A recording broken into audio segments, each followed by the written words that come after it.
28 फरवरी को होने हैं 5 सीटों पर निगम उपचुनाव। आखिरी दिनों में सभी पार्टियों ने झोंका अपना पूरा दमखम। मशहूर शायर इमरान प्रतापगढ़ी ने जनसभा कर मांगे वोट। आदेश गुप्ता ने कल्याणपुरी सीट जीतने का किया दावा। व्यापारियों के भारत बंद का दिखा मिला जुला असर। पूर्वी दिल्ली के कृष्णानगर और जगतपुरी में बंद रही मार्केट। झील इलाके और गांधीनगर में खुली ज्यादातर दुकानें।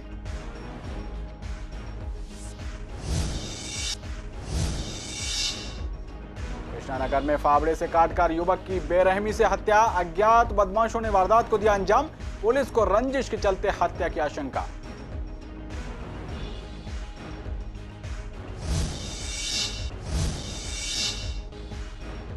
कल्याणपुरी में दोस्त का जन्मदिन मनाने गई लड़की की मौत। दोस्त से कहासुनी होने पर लड़की ने ऑटो से लगाई छलांग। डिवाइडर से सिर टकराने से हुई लड़की की मौत।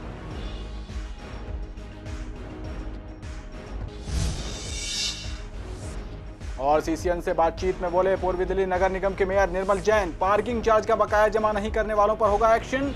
नोटिस देने के बाद करीब 13 करोड़ रुपए की धनराशि हुई जमा।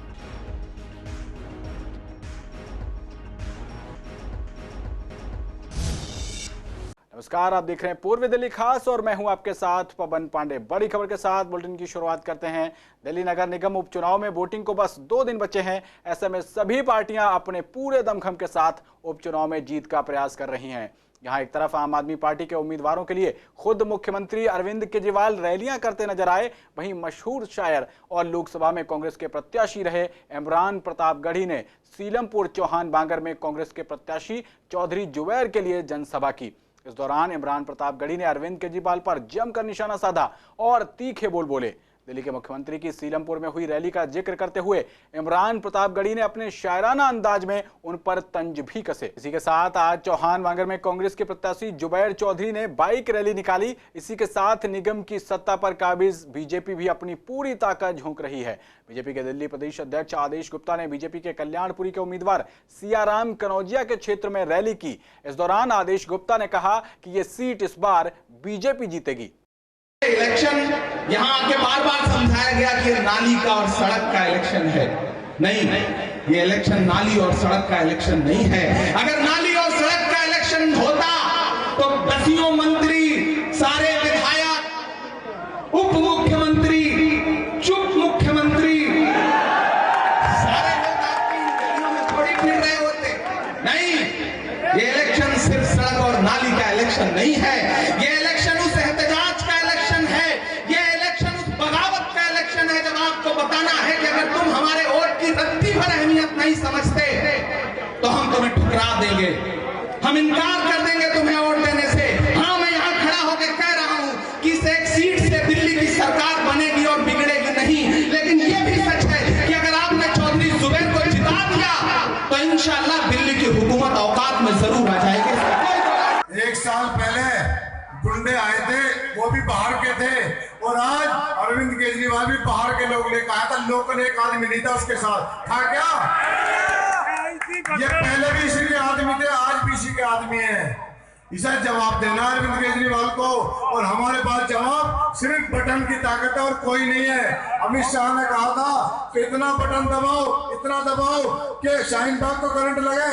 मैं कहता हूँ ये बटन, 1 नंबर का बटन आप दबा दो, इसे अरविंद केजरीवाल को करंट लगेगा इंशाल्लाह। इससे आगे बढ़ते हैं। व्यापारियों के संगठन confederation of all India traders की ओर से वस्तु एवं सेवा कर यानी जीएसटी के प्रावधानों की समीक्षा की मांग और पेट्रोल डीजल की बढ़ती कीमतों सहित कई मुद्दों को लेकर आज भारत बंद बुलाया गया।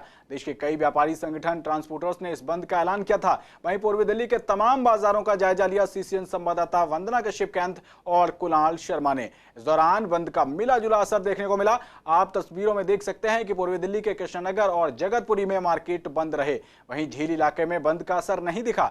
इसी के साथ गांधीनगर और शाहदरा के छोटा बाजार में भी ज्यादातर दुकानें खुली रहीं और मार्केट एसोसिएशन लोगों से दुकानें बंद करने की अपील करती दिखी। कृष्णानगर में जिन दुकानदारों ने दुकान खोली थी, मार्केट एसोसिएशन से जुड़े लोगों ने अपील करके दुकानों के शटर डाउन कराए। वहीं जिन इलाकों में भारत बंद का असर नहीं दिखा, वहां के व्यापारियों का कहना है कि ये एक संवेदनशील मुद्दा है। हड़ताल से इसका नतीजा नहीं निकलेगा, बातचीत से ही इसका हल निकलेगा। देखिए जी, जीएसटी से हर व्यापारी, हर आदमी दुखी है।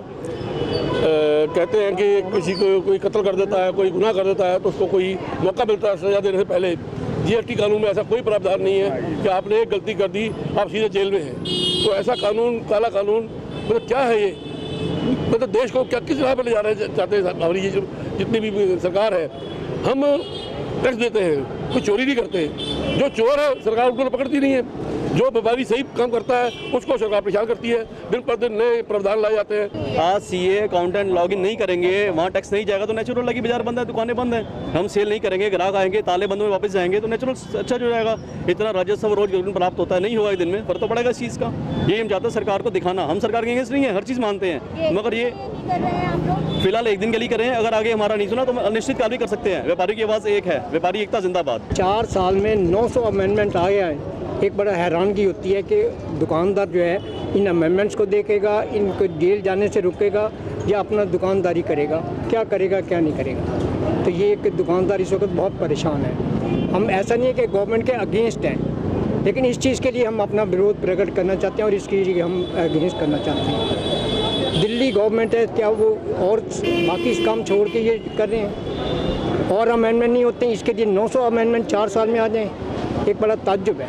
हम लोगों ने कल से ही प्रचारित किया है कि जीएसटी के अगेंस्ट में, कैट के समर्थन में जो बंद का आह्वान किया गया है, लालकोटा बाजार उसके लिए बंद रहेगा। तो कुछ लोगों ने, जिनको इस बारे में नहीं मालूम था, उन्होंने अपनी दुकानें खोली। तो मार्केट एसोसिएशन के लोग दुकान पर जाके उनसे रिक्वेस्ट कर रहे हैं कि वो इस समर्थन में अपनी दुकानें बंद रखें। मैं ये सरकार से एक मांग करना चाहूँगा कि कम से कम सरकार व्यापारियों के हित में सोचे और नित नए जो नियम ला रही हैं, जिस तरीके से जीएसटी के नए नियम लागू हो गए हैं कि उसके ऊपर टैक्स लगेगा, पेनल्टी पड़ेगी और इवन कोर्ट केस भी चलेगा, तो व्यापारी क्या इसी चीज़ के लिए रह गया है?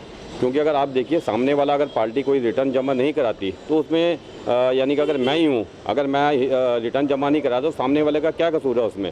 तो कोर्ट केस मेरे पे होना चाहिए, ना कि सामने वाली पार्टी के ऊपर। तो इस तरीके की क्लियरेंस को मैं चाहूँगा कि थोड़ा सा मेंटेन करें और सरकार को चाहिए कि व्यापारियों के हित में सोचें। संगठन ऐसे जो मार्केट की एकता में फूट डालते हैं, पार्टी विशेष, जैसे कोई पार्टी के साथ बीजेपी के साथ जुड़ा होता है। लेकिन देखिए, जैसे व्यापारियों का हालात होते जा रहे हैं, व्यापारी एक टैक्स इतना देता है, व्यापारी के टैक्स देने के बावजूद भी व्यापारी को एक चोर कहा जाता है।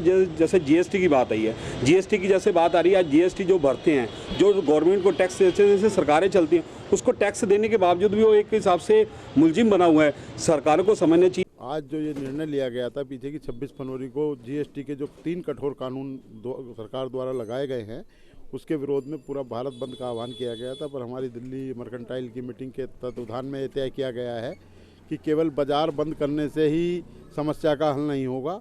अभी ये विषय उठाया जा रहा है कि कम से कम हम उनसे बातचीत का रास्ता सरकार से खुला रखें पहले।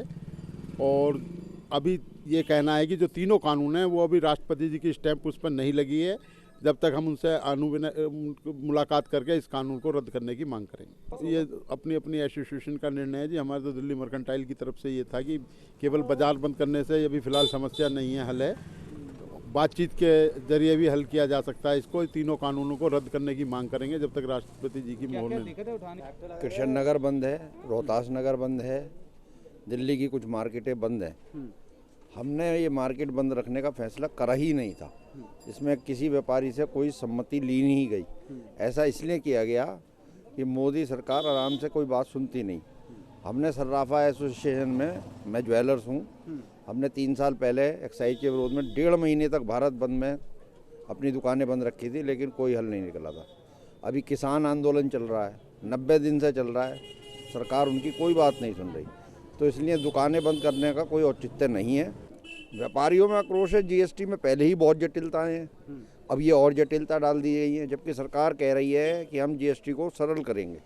तो व्यापारियों की मांग तो यही है कि आप टैक्स ले लीजिए, लेकिन इसको सरल कर दीजिए। पूरा भारत बंद है, पूरा भारत एक है। सारा 8 करोड़ व्यापारियों ने भारत बंद का ऐलान किया है और जिसमें हमें सफलता मिल रही है। और हम भारत सरकार को, दिल्ली सरकार को, जितनी भी स्टेट गवर्नमेंट सरकार को मैसेज देना चाह रहे हैं कि व्यापारियों को साथ दें, व्यापारियों को परेशान ना किया जाए। काम धंधे वैसे नहीं हैं, उसके बाद इन्हें जीएसटी वालों ने और बड़ी समस्या कर दी है। पूरी मार्केट विरोध कर रही है, पूरी Delhi government, Delhi association market association विरोध कर रही है। इस बात का बहुत बड़ी समस्या हो रही है सर। खबरों में आगे बढ़ते हैं। पूर्वी दिल्ली के कृष्णानगर इलाके में उस समय हड़कंप मच गया जब एक व्यक्ति की खून से लथपथ लाश की सूचना पुलिस को मिली। पुलिस ने मौके पर पहुंचकर जांच की तो मृतक की पहचान 30 वर्ष के सालिम नाम के युवक के रूप में हुई। पुलिस सूत्रों के मुताबिक सालिम गांधीनगर के ओल्ड सीलमपुर का रहने वाला था और गांधीनगर इलाके का घोषित अपराधी था।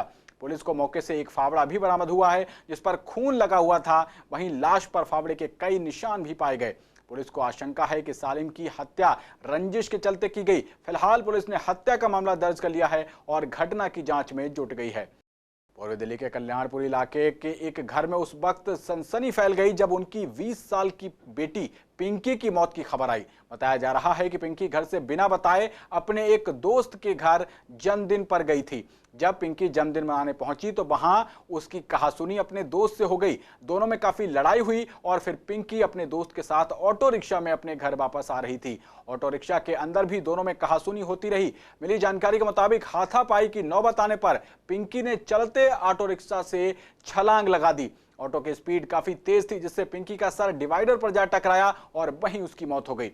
उसका दोस्त उसको उसी ऑटो में डालकर पांडव नगर के आरके हॉस्पिटल पहुंचा जहां डॉक्टरों ने पिंकी को मृत घोषित कर दिया। वहीं दूसरी ओर लड़की के परिजनों का साफ तौर पर कहना है कि पिंकी का मर्डर किया गया है। फिलहाल पुलिस पिंकी के दोस्त को हिरासत में लेकर पूछताछ कर रही है। मेरी लड़की को उठा के ले गया 18 ब्लॉक से और वहाँ जाके मार दिया उसे। हमें तो फोन आया था सिर्फ ये कि तुम्हारी लड़की का एक्सीडेंट हो गया। कौन उठा के ले गया था? 2 लड़के थे साथ में। पढ़ती थी और उसको 18 नंबर से 2 लड़के लेके चले गए, हमको पता नहीं। और उस लड़की के साथ काले खा जाके उस लड़की को ऑटो में बैठा के 2 लड़के थे और उस लड़की को पहले उन्होंने प्लान से उस लड़की का, फिर वहाँ एक लड़के ने उस लड़की को मारा। फिर लड़की ऑटो में बैठी, ऑटो में बैठते ही ये लड़का ज़बरदस्ती ऑटो में बैठ गया जो अभी अंदर है। उसके बाद लड़की को इन्होंने चाटो से पहले ऑटो में मारा। फिर जैसे ही फ्लाईओवर चढ़ा तो लड़की को फ्लाईओवर पे जाके लड़की को इन्होंने फेंक दिया। फेंकने के बाद लड़की ऑन द स्पॉट ख़त्म हो गई। और मैं अभी यहाँ हॉस्पिटल में पहुँचा हूँ। मैं देखा है कि लड़की को बहुत बेरहमी से मारा गया है। उसके मुंह पे चोटें लगी हुई हैं, उसके हाथ में भी चोट है और लड़की इस टाइम डेथ हो चुकी है उसकी। आगे बढ़ते हैं। गीता कॉलोनी में मंदिरों और अन्य जगहों के बाहर रखी खंडित मूर्तियों का विसर्जन करने का अभियान शुरू किया गया है। यह अभियान गीता कॉलोनी वार्ड के कांग्रेस पार्टी के अध्यक्ष द्वारा शुरू किया गया है। मिली जानकारी के मुताबिक लोग जाने अनजाने में मंदिरों के बाहर मूर्तियां और पूजा हवन के बाद की सामग्री रख जाते हैं, जिसके बाद इस सब की कोई देखरेख नहीं होती है। इस अभियान के तहत अब ये शुरुआत की गई है कि जिसमें जगह जगह से खंडित मूर्तियां एकत्रित करके पूरे विधि विधान से उनका विसर्जन किया जा रहा है।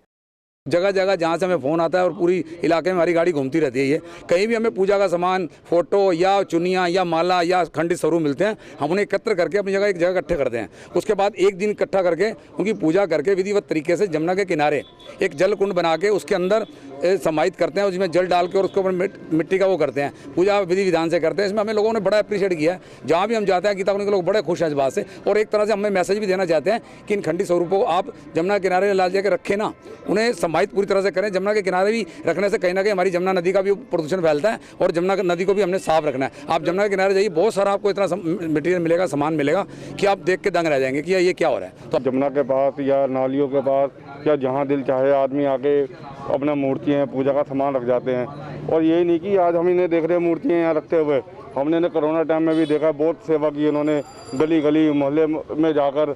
और इन्होंने मतलब कोरोना के टाइम फॉगिंग वगैरह ये सब बहुत अच्छा काम किया विजय भाई ने। और विजय भाई का बहुत ज़्यादा सहयोग रहा है। वैसे तो बहुत सारी पार्टियाँ वोट मांगने के लिए बहुत आते हैं, लेकिन विजय भाई अधिकतर अभी अपना सेवा ही कर रहे हैं और ऐसी कोई बात ही नहीं है। देखिए जी, अभी विश्वकर्मा पूजा हुई, दुर्गा पूजा हुई, तो उनके जो अभी पुलिस वालों ने डालने नहीं दिया जमुना में, तो उस वजह से कई लोग मंदिर के आसपास फेंक के चले गए, चाहे जैसे उनको रख गए, उसकी बेकदरी हो रही थी। इन्होंने जो काम स्टार्ट किया है, पहल की है, बहुत अच्छा सराहनीय काम है। जब घर पे मूर्ति लाते हैं उस टाइम तो उसकी बड़ी अच्छी से पूजा करते हैं। उस समय बाद जब वो थोड़ी बहुत खंडित हो जाती है मूर्ति, तो उसको कहीं भी किसी पेड़ के नीचे, किसी मंदिर के पास या कहीं भी ऐसी जगह रख देते हैं जहाँ वो मूर्तियाँ उनका अपमान होता है। बढ़ते हैं अगली खबर की ओर। दिल्ली में यूं तो कोरोना से मौतों की संख्या पर लगाम लगी हुई है, लेकिन एक बार फिर से डेली आने वाले पॉजिटिव केसों की संख्या बढ़ने लगी है। दिल्ली में आज कोरोना के 220 केस रिपोर्ट किए गए, जिसके बाद सीसीएन संवाददाता वंदना कश्यप कैंथ ने एक्सपर्ट डॉक्टर्स से बात की कि क्या दिल्ली में कहीं एक बार फिर से नई वेव तो नहीं आने वाली। इस दौरान डॉक्टर नारायण हरिसिंघानी और डॉक्टर मीना हरिसिंघानी ने सीसीएन से बात करते हुए कहा कि लोगों की लापरवाही से नुकसान झेलना पड़ सकता है। उन्होंने कहा कि मास्क, हैंड हाइजीन और सोशल डिस्टेंसिंग का पालन लोगों ने छोड़ दिया है। साथ ही कहा कि सभी तरह की आवाजाही से लेकर पार्टी, मीटिंग्स, ऑफिस सब कुछ पहले जैसा ही चलने से कोरोना बढ़ रहा है। कई लोगों को ये धारणा हो रही है कि हमने वैक्सीन लगवा लिया है तो हमें कुछ नहीं होगा, पर ऐसा कुछ नहीं है। उसके कोरोना के कई वेरिएंट ऐसे हैं जो कि हमारी जो भारत में जो वैक्सीन लग रही है वो उनको नहीं, जो म्यूटेशंस आ गई हैं नई वाली, वो उन सारी वैक्सीन कवर नहीं करती हैं उनको।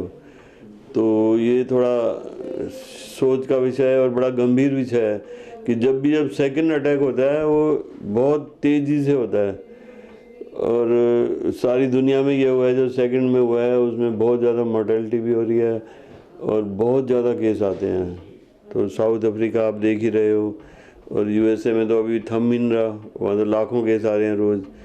तो हम उम्मीद ये करते हैं कि हमारे जो लोग हैं थोड़ा एहतियात बरतेंगे और सावधानी बहुत ज़रूरी है। Social distancing and hand hygiene, ये 3 चीज़ें हैं जो आपको कोरोना से बचा सकती हैं। जो मॉर्बिड कंडीशंस में हैं, जिनके साथ एसोसिएटेड डिजीज़ेस हैं, जिनको वैक्सीन नहीं लग पा रही है और वैक्सीन मास लेवल पे लगाना भी मुश्किल है, जबकि देखो कि आप कितने सेंटर्स खुल चुके हैं और वैक्सीन लग रही है, लेकिन उसमें भी काफ़ी परेशानी आ रही है और लोग बाग नहीं पहुंच रहे हैं क्योंकि वो लोग कुछ किसी न किसी वजह से डर रहे हैं या कि कोई इनको परेशानी है। वो पूरा 50% वैक्सीनेशन हुआ है अभी तक जो हुआ है। गारंटी है कि जिसे ये वैक्सीन लग गई उसे कोरोना नहीं होगा? नहीं, ऐसा तो हम नहीं कह सकते, लेकिन कुछ हद तक तो प्रोटेक्शन मिल ही जाता है ना वैक्सीन से। 100% तो प्रोटेक्शन किसी भी वैक्सीन से नहीं मिलेगा। आगे बढ़ते हैं। देश की राजधानी दिल्ली में 40% बच्चे घरों में जन्म लेने की रिपोर्ट पर पूर्वी दिल्ली नगर निगम की हेल्थ कमेटी की चेयरपर्सन कंचन माहेश्वरी ने प्रतिक्रिया दी है। उन्होंने सीसीएन से बात करते हुए कहा है कि पूर्वी दिल्ली के अस्पतालों में डिलीवरी 3 गुना बढ़ी है। उन्होंने कहा कि जिस समय कोरोना का दौर था इसलिए घरों में बच्चों को जन्म देना पड़ा, क्योंकि दिल्ली सरकार के अस्पताल और प्राइवेट अस्पताल सबको कोरोना अस्पताल में तब्दील कर दिया गया था। इसका ये कारण हो सकता है, पर ईडीएमसी के अस्पतालों में इस दौरान डिलीवरी की दर 3 गुना बढ़ी थी। उन्होंने 2020 में दिसंबर महीने के आंकड़ों का जिक्र करते हुए कहा कि शाहदरा साउथ जोन में घरों में 202 डिलीवरीज हुई, तो वहीं अस्पतालों में 2226 हुई। वहीं शाहदरा नॉर्थ जोन में घरों में 1370 डिलीवरीज हुई 1370 डिलीवरीज हुई, तो वहीं अस्पतालों में 2742 हुई।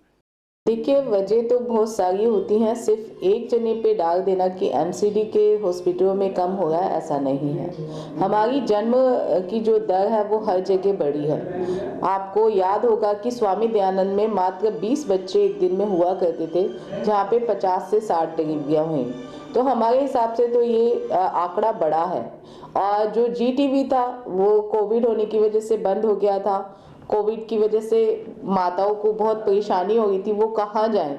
तो शायद इस वजह से भी ये आंकड़ा बढ़ सकता है कि हमें बहुत से दिल्ली सरकार के जो हॉस्पिटल्स बंद हुए थे उसकी वजह से भी जो दिक्कतें आई हैं, लोगों के जो पेशेंट्स को दिक्कतें आई हैं, उनकी वजह से भी मातृत्व की दर घरों में बढ़ी है। और दूसरा ये भी एक रीज़न है कि लोग जहाँ पे ज़्यादा बच्चे घरों में हो गए हैं, तो हम देखते हैं कि वो स्लम एरिया होता है या लोगों ऐसा एरिया होता है जहाँ पे लोगों को एजुकेशन और वहाँ के लोगों को अवेयरनेस की जो कमी होती है उसकी वजह से ये दिक्कतें आ रही हैं। और निश्चित रूप से इन कार्यक्रमों को हमें अवेयरनेस के कार्यक्रम हम जितने ज़्यादा कर पाएंगे आगे बढ़ेंगे। और जो भी आशा वर्कर थे वो भी कोविड की वजह से अपने घरों में रहे, जिसकी वजह से ये दिक्कतें आई। पार्किंग चार्ज का करोड़ों का बकाया जमा नहीं करने वाले पार्किंग ठेकेदारों को ईस्ट एमसीडी ने टेंडर रद्द करने का नोटिस भेजा था, जिसके बाद ठेकेदारों में हड़कंप मच गया है। उसके बाद मात्र 15 दिनों के अंदर तमाम ठेकेदार अब तक एमसीडी के खाते में 13 करोड़ की धनराशि जमा करा चुके हैं। वहीं कोरोना की वजह से लोग परेशान थे, इस वजह से हो सकता है कि पार्किंग ठेकेदारों ने धनराशि जमा नहीं करा पाई। ये कहना है पूर्वी दिल्ली नगर निगम के मेयर निर्मल जैन का। सीसीएन संवाददाता वंदना कश्यप कैंथ के सवाल पर कि जिन ठेकेदारों ने अभी भी धनराशि जमा नहीं कराई है उस पर निगम का क्या स्टैंड है, इस पर जवाब देते हुए मेयर निर्मल जैन ने कहा कि निगम एक्शन के मूड में है, ऐसे ठेकेदारों के खिलाफ निगम कार्रवाई करेगा। ये निगम का रेवेन्यू हमको पता है कि 2020-21 में कोविड की वजह से बहुत शॉर्टफॉल हुआ है और वास्तविकता में इतना शॉर्टफॉल हुआ है कि उसमें हम अपना रेगुलर काम कर नहीं पा रहे, समय पे तनख्वाहें भी नहीं दे पा रहे हैं, बहुत गंभीर आर्थिक स्थिति चल रही है। उसी के अंदर इस बार स्टैंडिंग कमेटी में भी प्रश्न उठा था और सभी ठेकेदारों से को पहले तो हम लगातार रिक्वेस्ट कर रहे थे, ठेकेदारों को हमने जो भी रियायत देनी थी उसकी भी हम कोशिश की है, रियायत दे भी रहे हैं, लेकिन उसके बावजूद उनसे कोई रेवेन्यू हमारे को नहीं आया था। अब उन पर निगम प्रशासन के द्वारा नोटिस दिया गया और त्वरित कार्रवाई की जब शुरू की गई तो लगभग अभी 13 करोड़ रुपया अभी आया है थोड़े दिनों में और मुझे लगता है बाकी का शेष रुपया भी निश्चित रूप से जरूर आएगा। वहीं बुराड़ी में ऑटो रिक्शा यूनिट में फिटनेस रिन्यूअल करवाने वालों की भारी भीड़ को देखते हुए परिवहन विभाग में शर्तों में थोड़ी ढिलाई दी गई है। विभाग ने आदेश जारी किया है कि 25 फरवरी से 31 मार्च तक ऑटो रिक्शा के फिटनेस सर्टिफिकेट की शर्त में जीपीएस सिम की जरूरत को सस्पेंड किया जा रहा है। आपको बता दें कि अभी केवल बुराड़ी में ही जीपीएस सिम मिलती है और इसके लिए वहां पर भारी भीड़ हो रही है। इसके चलते जल्द ही बुराड़ी के अलावा अन्य कई जगहों पर सिम एक्टिवेट कराने की फैसिलिटी शुरू की जाएगी ताकि बुराड़ी में लोगों को ना जाना पड़े। वहीं इस मामले पर ऑटो ड्राइवर्स का कहना है कि जो ये जीपीएस सिम है इसकी ऑटो में आवश्यकता नहीं है। हम जब ये सिम एक्टिवेट कराने जाते हैं तो हमें पूरा दिन लग जाता है, जिसके चलते हमारे वक्त का नुकसान हो रहा है। वहीं दूसरी ओर कुछ ड्राइवर्स का कहना है कि जीपीएस सिम उनके लिए लाभदायक है। उन्होंने कहा कि अगर हमारा ऑटो चोरी हो जाए तो हमें जीपीएस की मदद से हमें हमारा ऑटो मिल जाया करेगा। 31 मार्च तक के लिए इन्होंने कोरोना को देखते हुए ये तो अच्छा काम करा है कि जो है डॉक्यूमेंट्स अपने आदमी आराम से कर लेगा, कोई दिक्कत नहीं, कोरोना को देखते ही सही करा है। लेकिन ये जो सिम लगती है मीटर में उससे कोई बेनिफिट नहीं है, उससे कोई बेनिफिट नहीं है। वो कहते हैं कभी टावर नहीं आ रहे, एक्टिवेट होगा तो उसमें लाइन में लगना पड़ता है, बहुत टाइम चला जाता है उसमें और उससे जो है भीड़ बढ़ती है, परेशानी होती है, पूरा दिन खराब हो जाता है। कई बार तो ऐसा होता है कि मैं जाता हूँ सुबह मॉर्निंग में और शाम तक काम नहीं हो पाता है, फिर अगले दिन फिर जाना पड़ता है, टाइम खराब बहुत होता है। ऐसे बंद कर दी गई है, ज़रूरत ही नहीं है उसकी क्योंकि चलता ही नहीं है। वो 2-4 दिन चलेगी उसके बाद जीपीएस बंद हो जाता है, नेटवर्क बंद हो जाते हैं, उसके टावर ही नहीं आते, इधर उधर दिखाते हैं और पैसे मांगते हैं। भाई जीपीएस वाले पैसे मांगते हैं, 400 लगेंगे, 500 लगेंगे। दोबारा फिटनेस कराते हो? बुराड़ी कराते फिटनेस, बुराड़ी में 1 साल का। कितना समय लग जाता है? पूरा दिन लग जाता है, 2 से 4 दिन भी हो जाते हैं, 1 दिन भी हो जाता है, कई बार 4 दिन भी हो जाते हैं। कई बार ऐसा होता है कि फिटनेस होती ही नहीं है। 3 बार सिम चेंज करा दी, सिम चली नहीं रही, जियो की डाल देते हैं, कभी किसी की डाल देते हैं। पहले MTL की थी तो चलती थी, और जब MTL बंद कराया फिर जियो चल ही नहीं रहा है। ये तो भैया करते ही रहते हैं, कभी नहीं लगता ऐसे। ये तो ऑटो वालों को दिक्कत है, फिटनेस बंद कर दी है, रोड पे आके पुलिस वाले हाथ देंगे, वो थोड़ी मानेंगे, वो तो चलान करेंगे डायरेक्ट। इसमें कौन सी सरकार रोकेगी? ना केजरीवाल रोक रहा, ना मोदी रोक रहा, कोई नहीं रोक रहा। बाई चांस अगर हमारी गाड़ी चोरी हो जाती है, कोई बात हो जाती है, तो हमारे को पता लग सकता है कि हमारी गाड़ी कहाँ पे है। या वैसे ही लोकेशन अगर हम डालें, जैसे हमारा कोई ड्राइवर चला रहा है या हमने किसी को किराए पे दे दी है, तो उससे पता लगता है कि गाड़ी हमारी किस एरिया में है। अगर सिम चलती रहे, कंटिन्यू चलती रहेगी, इसके टावर काम करते रहेंगे तो कोई दिक्कत ही नहीं है। बाई टाइम कभी ऐसा हो जाता है कि जैसे टावर नहीं आ रहे, सिम में कोई प्रॉब्लम है, तो हमारे फिर दूसरी सिम भी लेनी पड़ती है। आगे बढ़ते हैं। पूर्वी दिल्ली के विवेक विहार में रोड की हालत खस्ता हो रखी है। आपको बता दें कि ये रोड योजना विहार से हाईवे को जोड़ता है और पाइपलाइन डालने के लिए इस रोड को करीब 2 महीने पहले खोदा गया था, लेकिन अभी भी ये रोड नहीं बन पाया है। वहीं स्थानीय लोगों का कहना है कि रोड टूटा होने की वजह से जाम लगता है और काफी धूल भी उड़ती है। इसके साथ ही रोड टूटा होने से अक्सर एक्सीडेंट भी होते हैं। स्थानीय लोग कई बार इस रोड को बनाने के लिए मांग कर चुके हैं, लेकिन प्रशासन इस तरफ कोई ध्यान नहीं दे रहा है।